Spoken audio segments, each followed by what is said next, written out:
എന്ത് കളി ഇത്?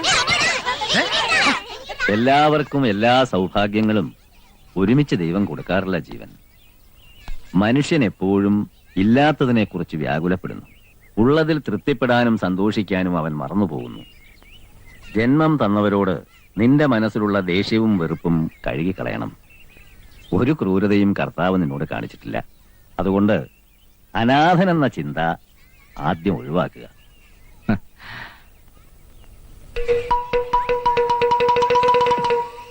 എനിക്ക് വയ്യ, നീ പോയി നോക്ക. അയ്യോ കർത്താവേ, എന്താ? ഏതൊരു സാധനം മിസൈല് പോലെ എന്റെ മുമ്പിൽ കൂടെ പാഞ്ഞു പോയി. മിസൈല? ആ ദേ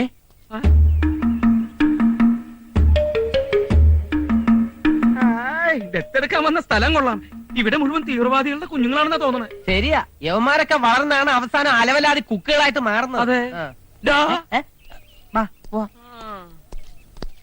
ഡാ, ദേ, അവനെ കണ്ടിട്ട് ഡോൺ ബോസ്കോ പുണ്യാളിനെ പോലെ ഉണ്ട്, പാവം.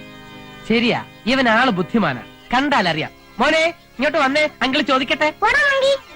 ആ, നീ പറഞ്ഞത് ശരിയാ, അവൻ നല്ല ബുദ്ധിമാനാ. നിന്നെ അവന് പെട്ടെന്ന് മനസ്സിലായി. ഇതാ പറഞ്ഞത് പിള്ള മനസ്സിൽ കള്ളമില്ലാന്ന്. കൊച്ചുമിടുക്ക.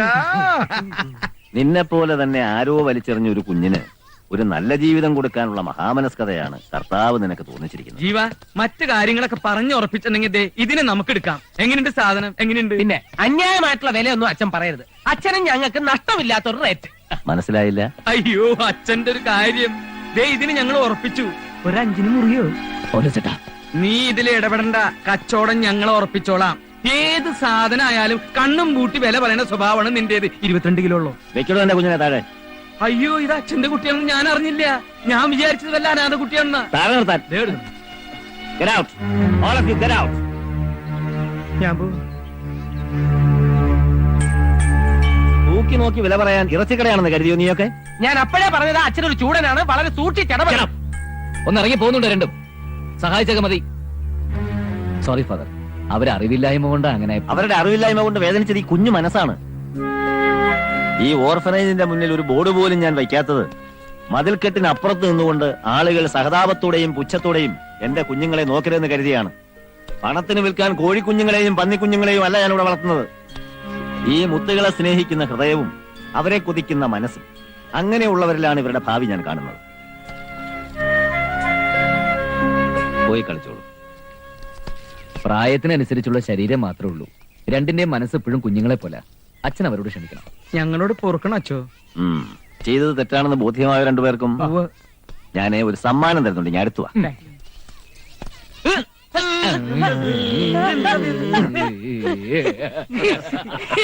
ജീവൻ, സിസ്റ്റർ, കുട്ടിയാത്തോണ്ട് കൂടും. അച്ഛോ, ഇവനെ ഞാൻ കൊണ്ടുപോകട്ടെ. ഇവനെ മതി എനിക്ക്. ആയിക്കോട്ടെ, പക്ഷേ നിങ്ങൾ രണ്ടുപേരും കൂടിയാണ് വരേണ്ടി. ഞാൻ അപ്പോഴേ പറഞ്ഞതാ പൗലോസേട്ടൻ വരണ്ട, അത് ഫാദറിന് ഇഷ്ടാവില്ലെന്ന്. Sorry father. ഞാൻ ഉദ്ദേശിച്ചത് അതല്ല. വിവാഹം കഴിഞ്ഞ് കുറഞ്ഞത് 3 വർഷം കഴിഞ്ഞ ദമ്പതികൾക്കാണ് ദത്തെടുക്കാനുള്ള അവകാശം. അത് മാത്രമല്ല, ഇനി ഒരിക്കലും പ്രസവിക്കാൻ സാധ്യതയില്ലെന്ന് ഭാര്യയെ ചികിത്സിച്ച ഗൈനക്കോളജിസ്റ്റിന്റെ സാക്ഷ്യപത്രവും വേണം. കുറച്ച് ഫോർമാലിറ്റീസ് വേറെ ഉണ്ട്. എവിടെയാ നിങ്ങളുടെ ഭാര്യ?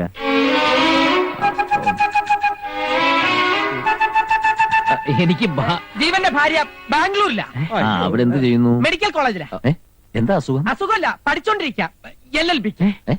മെഡിക്കൽ കോളേജ് LLBക്കോ? MBBS എന്ന് പറഞ്ഞത് LLB ആയിപ്പോയത് ലേശം കുഴപ്പമുണ്ട്. നിങ്ങളിൽ ആർക്കാ കുഴപ്പം? എനിക്ക് കുഴപ്പമൊന്നുമില്ല. പൗലോസേട്ടിന് ലേശം കുഴപ്പമുണ്ടെന്ന് ഡോക്ടേഴ്സ് പറഞ്ഞിട്ടുണ്ട്.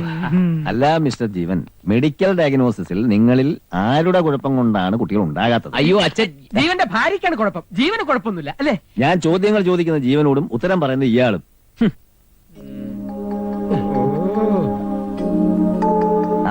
എന്താ ഭാര്യയുടെ പേര്?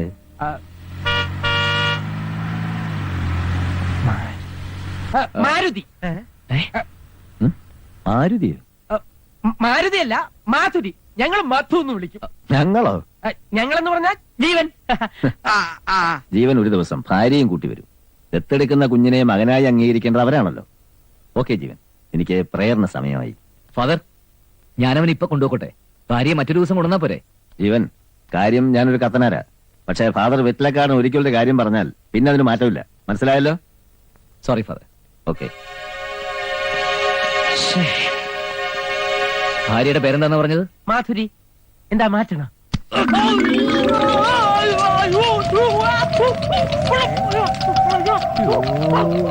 എവിടാ LLBക്ക് പഠിക്കുന്ന ഭാര്യ?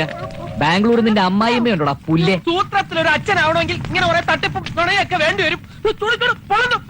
ജീവ വിട്, ഇവനെ നമുക്ക് പിന്നെ പൊരിച്ചെടുക്കാം. നിങ്ങളെയൊക്കെ കൊണ്ട് ഇറങ്ങി തിരിച്ചപ്പോഴേ ഞാൻ കരുതിയതാ ഇത് ഇങ്ങനെ തന്നെ ചളാവുന്നു. ഓ, ഇയാൾ ഒറ്റയ്ക്ക് പോയിരുന്നെങ്കിൽ കാണാമായിരുന്നു ഡയഫ്രം കളഞ്ഞ അണ്ണാനെ പോലെ തിരിച്ചു വരുന്നത്. നീ എവിടേക്കയ്യോ ഓടണേ? ഒരു ചവിട്ട് കൊണ്ടാ ചത്തുപോവോ? വിവരം ഇല്ലാത്തവനാണെങ്കിലും ഇവൻ പറയുന്നതിൽ കാര്യണ്ട് ജീവ. നമുക്കിപ്പോ ഒരു പെണ്ണല്ലേ വേണ്ടു. ഞാനൊരു ഐഡിയ പറയാം. നീ ഒരു പെണ്ണ് കിട്ടുന്നു, നേരെ കത്തനാരെ അടുക്ക ചെല്ലുന്നു. ഇതാണ് ഫാദർ എന്റെ ഭാര്യ എന്ന് പറയുന്നു. കുട്ടിയെയും കൊണ്ട് പോരുന്നു. Very simple. എങ്ങനെയുണ്ട് എന്റെ ഐഡിയ? പൗലോസ് ചേട്ടാന്ന് വിളിച്ച വായു കൊണ്ട് എന്നെ പൗലോസ് ഒന്ന് വിളിപ്പിക്കരുത്. കറക്റ്റ്. ഞാൻ അപ്പോഴേ പറഞ്ഞതാ നിന്റെ ഐഡിയ നടക്കില്ല എന്ന്. എന്റെ ഐഡിയ? അതെ. ഞാൻ മിണ്ടരുത്. എന്നെ ഉറക്കി കിടത്തിയിട്ട് അവള് വേലിയാടി ഇങ്ങോട്ട് പോന്നിട്ടുണ്ടാവും. ഇന്ന് അവളുടെ എത്ര കാശ് ഒടുക്കത്തെ- കൊടുത്തിട്ടായാലും ശരി, എനിക്ക് എവിടെന്നെങ്കിലും ഒരു പെണ്ണിനെ വേണം. ഇത്ര പെട്ടെന്ന് ഒരു പെണ്ണിനെ തപ്പിക്കൊണ്ടുവരണമെന്ന് പറഞ്ഞാൽ ഞാൻ അവിടെ പോവും. നിനക്ക് ഇതല്ലാതെ ഇവിടെ വേറെന്താ പണി? പറഞ്ഞ പോലെ ചെയ്താ. 2 ദിവസം സമയം ഞാൻ തരും. അതിനുള്ളിൽ ഏതെങ്കിലും ഒരു പെണ്ണിനെ എനിക്ക് കിട്ടിയേ പറ്റൂ. അയ്യേ കാമപ്രാന്തൻ. നിനക്ക് കാര്യം നടന്നാ പോരെ? മണിയായിട്ടുള്ള പെണ്ണിനെ ഞാൻ കൊണ്ടുതരും. മാമത്തണ്ടി. ജീവ, നമുക്ക് പറ്റിയ ഒരു പെണ്ണ് നമ്മുടെ കൺമുമ്പിൽ തന്നെയുണ്ട്. ആര്? നല്ല ലക്ഷണമൊത്ത പെണ്ണാവള്. നമ്മുടെ കർത്താവിന്റെ ഭാര്യ തിലോത്തമ. ഇതൊരു തലവേദന ആയല്ലോ. என்ன சாருக்கு சஸ்பென்ஷனா டிஸ்மிஸா? என்ன அந்த மாதிரி ஒரு கேள்வி? நான் போன ஒரு படு உனக்கு ஏன் சேர்ல உட்காரணும் ஆசையா? மூஞ்சிய பாரு. എടോ, ബോട്ട് ക്ലബിന്റെ അടുത്തുള്ള ബസ് സ്റ്റോപ്പിൽ പൂവാലന്മാരുടെ ശല്യം. அப்படின்னா நான் போட்டுமா? எதுக்கு? லேடி கான்ஸ்டபிள் அபிராமியை கூப்பிடு. முள்ளாலதான் எடுக்க வேண்டும். ഊട്ടിയിലെ പെണ്ണുങ്ങൾക്ക് ഇത്ര ദാരിദ്ര്യം. ഇതില് ജീവനെ പറ്റിയ ഒരു ഫിഗറും കാണുന്നില്ലല്ലോ.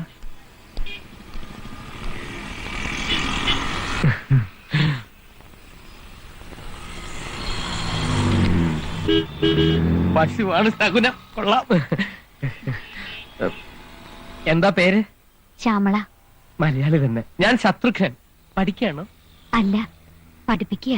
എവള് ജീവന് നല്ല ചേർച്ചയായിരിക്കും. ജീവ, ഞാൻ നിനക്ക് വേണ്ടി അല്പം തറയാവാൻ പോവാ. എന്തേ? ഏയ്, ഒന്നുമില്ല. വരൂ, നമുക്ക് അല്പം മാറി ഇന്ന് സംസാരിക്കാം. ഇവിടെ ആവുമ്പോ എന്തിനാ പേടിക്കുന്നത്? പറഞ്ഞോളൂ. പേടിയുണ്ടായിട്ടല്ല. ആവശ്യക്കാരൻ ഞാനല്ല, എന്റെ ഒരു ഫ്രണ്ടാ. അത് ശരി, അപ്പൊ ബ്രോക്കർ ആണല്ലേ? ജീവ, നീ എന്നെ ഒരു ബ്രോക്കർ ആക്കി അല്ലേ? എന്നാലും കുഴപ്പമില്ല, കാര്യം നടന്നാ മതി. അല്ല, നമുക്ക് പോവാം. എന്തിനാ വിസിലടിക്കുന്നത്? ടീച്ചറാണെന്ന് പറഞ്ഞിട്ട് കണ്ടക്ടർ ആണല്ലേ? പ്രൈവറ്റോ പബ്ലിക്കോ? അല്ലടാ, റിപ്പബ്ലിക്കാണ്. Lady കോൺസ്റ്റബിളിന്റെ comment അടിക്കുന്നോടാ.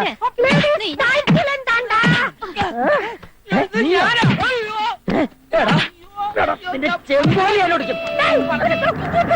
Thank you Abhirami. പോകുമ്പോ എന്തൊരു സ്മാർട്ട് ആയിരുന്നു. എന്താടാ വിളിക്കുന്നത്? നിനക്ക് വേണ്ടി ഞാൻ ഇതൊക്കെ ചെയ്തത്. ബസ് സ്റ്റോപ്പിൽ നിൽക്കുന്ന പെണ്ണുങ്ങളെ പഞ്ചാരടിച്ചിട്ട് അല്ലടാ സുഹൃത്തിനെ സഹായിക്കുന്നത്. കേട്ടല്ലോ ജീവ, ഈ പൗലോസേട്ടനൊരു ചാൻസ് ഇതാ. നിന്റെ എല്ലാ പ്രശ്നങ്ങളും ഈ പൗലോസേട്ടൻ തീർത്തു തരാം.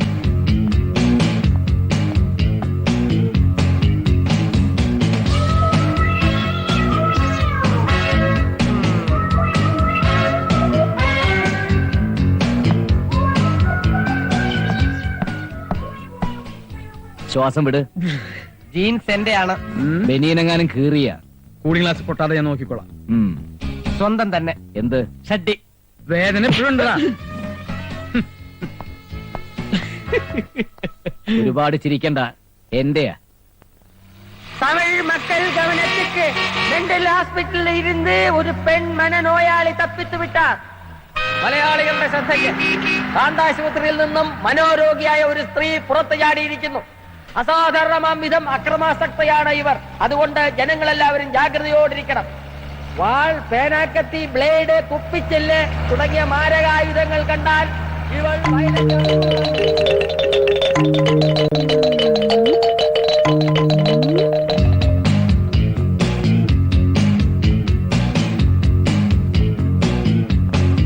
ഹലോ.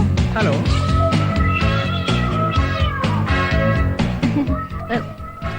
ചേട്ടാ, ഈ സൂയിസൈഡ് പോയിന്റിലേക്കുള്ള വഴി ഏതാ? കുട്ടിക്ക് അവിടെ ആരാ ഉള്ളത്? എനിക്ക് കൂട്ടുകാരായിട്ട് അവിടെ ഒരുപാട് ആത്മാക്കളുണ്ട്. അപ്പൊ കുട്ടി ആത്മഹത്യ ചെയ്യാൻ പോവാ? അതെ. ജീവ, ഈ ചാരങ്കാട്ട് പൗലോസ് ശത്രുവിനെ പോലെ വെറും കുണാപ്പനല്ല എന്ന് ഇന്ന് നിനക്ക് മനസ്സിലാവും.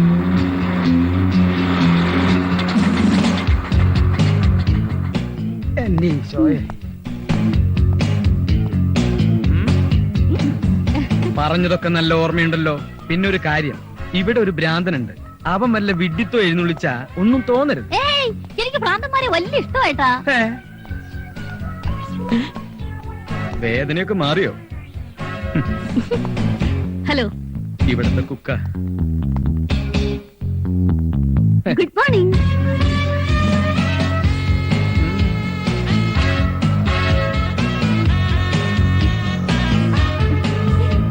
ഹായ്. എങ്ങനെയുണ്ട്? ശത്രു അയ്യോ, ഞാൻ നിങ്ങളുടെ ശത്രുവല്ല, മിത്രമാണ്. ചേട്ടാ, ഇതാണോ എന്റെ ഭർത്താവ്? അതെ. ഏ ആക്ടിങ് ആക്ടിങ്. നിങ്ങളുടെ ഭാര്യയാവാൻ എനിക്ക് സമ്മതമാണ്. എന്താ നിന്റെ പേര്? മിസ് നീലി. എല്ലാ കാര്യവും ഞാൻ പറഞ്ഞു. നീലി സന്തോഷത്തോടു കൂടി സമ്മതിച്ചു. ഈ ഉപകാരം ഞങ്ങൾ ഒരിക്കലും മറക്കില്ല കേട്ടോ. വേദന കുറവുണ്ടോ? എന്നെ ഒരിക്കൽ പരിചയപ്പെട്ടാൽ ഉം. പിന്നെ ആരും എന്നെ മറക്കില്ല.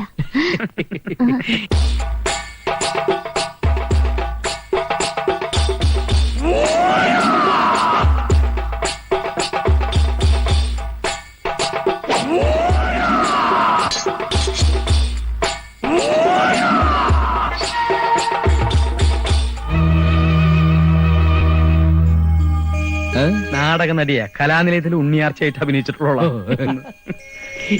നീലി കാണട്ടെ കാണട്ടെ. അയ്യോ, ഞാൻ നീലിയല്ല, നീലകണ്ഠൻ. മംഗലശ്ശേരി നീലകണ്ഠൻ. കൊണ്ടും കൊടുത്തും കയ്യറപ്പ് തീർന്ന മംഗലശ്ശേരി നീലകണ്ഠൻ. അസുരന്റെ വീര്യവും ദേവന്റെ പുണ്യവും ഒത്തുചേർന്ന ജന്മം. എന്നോടാ കളി? ബാബാവിനെയും കണ്ടില്ലേ? ഇവിടെ നീലി കലക്കും.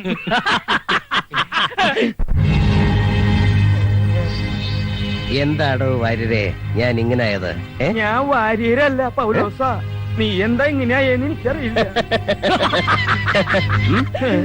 ശേഖരൻ, മുണ്ടക്കൽ ശേഖരൻ.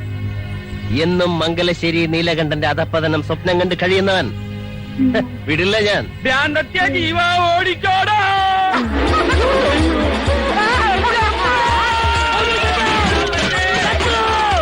അയ്യോ,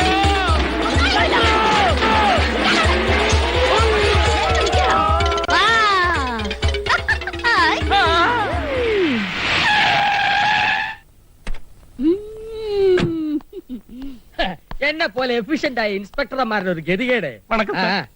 മേലിൽ നില ഉദ്ദണ്ഡന്മാർക്ക് ഓർഡർ ഇട്ടാ മതിയല്ലോ. ചത്താലും പ്രാന്താശുപത്രിയിൽ നിന്ന് പുറത്തിയാടിയാലും ജോലി ഞങ്ങളെ പോലുള്ളവന്മാർക്ക്. ആ പ്രാന്തി തമ്പാനൂർ തമ്പാ പൊക്കും. പൊക്കി ആദ്യം ചെയ്യാൻ പോകുന്നതാണ് നിങ്ങൾക്കറിയോ?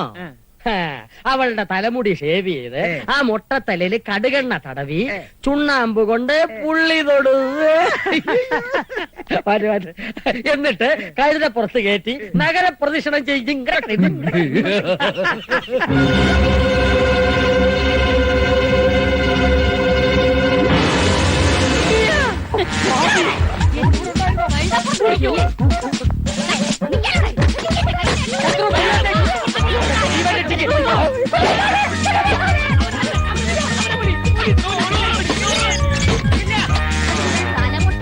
പുള്ളി കൊച്ചു അല്ലേടോ?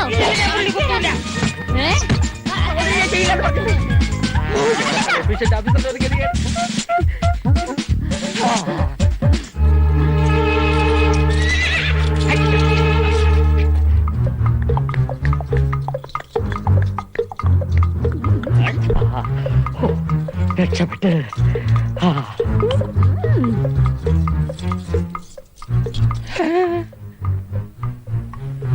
കട്ടി പോട്ടിருக்க.